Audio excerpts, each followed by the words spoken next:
Hello everyone. Today I'll teach you how to change affirmative sentence to negative sentence. Affirmative sentence মানে ইতিবাচক বাক্য আর negative sentence মানে নেতিবাচক বাক্য।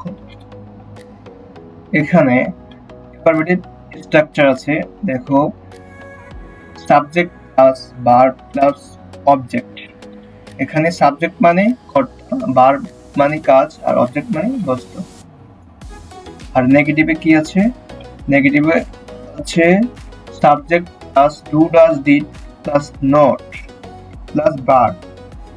এখানে ডু ডাজ ডিড প্লাস নটকে না বলি। এখন আমরা অ্যাফার্মেটিভ টু নেগেটিভ একটা এক্সাম্পল দিচ্ছি, সেটা হলো হি লাইক সুইট। এটা অ্যাফার্মেটিভ সেন্টেন্স, মানে সে মিষ্টি পছন্দ করে। He likes sweet. আমরা নেগেটিভ হবে এটা কি? He does not like sweets, মানে সে মিষ্টি পছন্দ করে না।